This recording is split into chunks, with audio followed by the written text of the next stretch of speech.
It was early last month when the Boy Scouts of America made the decision to admit girls for the first time. And by 2019, girls will be eligible to earn Boy Scouts' highest rank of Eagle Scout. You can imagine Girl Scouts might not be happy about that.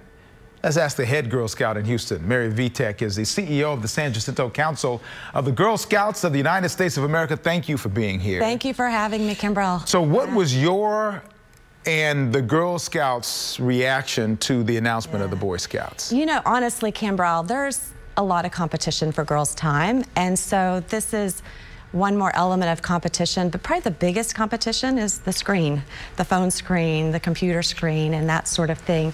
So for us, the biggest reaction I got from our members was, hey, wait a minute, that's what the Girl Scouts do. Oh, okay. And so we've really seen this as an opportunity to tell our story and to make sure that families know the opportunities that are available to their girls. I'm guessing that because of the independence and all the kind of things that you teach in the Girl Scouts, that your girls can do anything that boys can do or more. In my household, it was always more.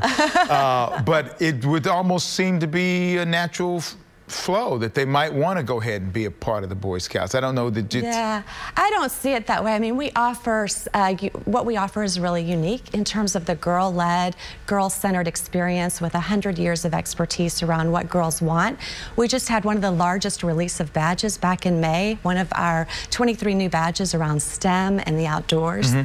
We offer lots of opportunities around those areas, as well as entrepreneurship and a variety of life skills, which is incredibly important to girls today. Right. So, you know, there's nothing more magical than a group of girls sitting around a campfire and building those bonds of friendship that will last a lifetime. And I've noticed that from your research, from your organization, it points to the tremendous amounts of success that of the Girl Scout alums, 90% of female astronauts, Girl Scouts, 75% of women senators, and 50% of women business owners have been Girl Scouts. So that's a pretty good legacy, is it not? That's right.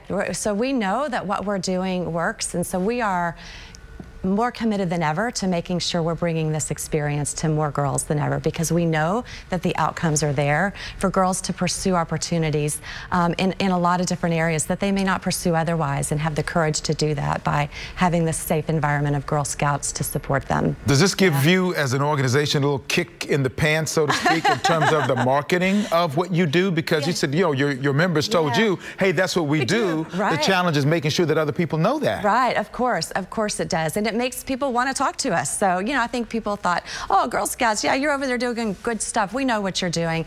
And no, we need to make sure that people really know what we're doing. And the Gold Award, I want to make sure and talk about the Gold Award. And that Gold Award is the highest award in Girl Scouting. That's right. It's the highest honor a girl can earn in Girl Scouting. Girls take on leadership projects, they take on issues that's important to them around illiteracy, around the environment, around a variety of issues. They choose the project based on what they're passionate about, and it's really the pinnacle of the leadership experience that girls get in Girl Scouting, and it's widely recognized by colleges, by employers, and by the military. Yeah. The military actually gives you a higher rank if you have. That's right. If you have the Girl Scout Gold Award and you enter the military, you go in a rank higher than your peers. And you have a local awardee here who's gotten even a bigger honor. We do. So about 7,000 girls a year earn the Girl Scout Gold Award, and of those girls, the national organization chooses 10 girls based on the merit of her Gold Award project. One of those girls is right here in our council in Houston, Texas, and we're incredibly proud of her. Oh, as well you should. Yeah. Okay, so somebody sitting out there wants to know, how can they get in contact? How early can you start in the Girl Scouts? Right, you can start in kindergarten, and we're still recruiting. Harvey, as you might imagine, delayed everything this year, so we are still recruiting and still forming troops. They can go on our website, gssjc.org, and join today. We'd love to have you. Now we're going to put that on the screen so you can see that. And also, there's a number, 713-292-0300. That's right. You have an 800 number, too. That's right. But I'm going to put that on my Newsmakers website. All of that's going to be there for you to have the information you need to get that young lady into the Girl Scouts. Full disclosure, my mother was a field advisor for the Girl Scouts many years ago, and it's kind of part of my DNA. Right, so, that's fabulous. Mary, thank you for being here. Good luck as you take on those boys. Thank you, Kimbrell. Okay.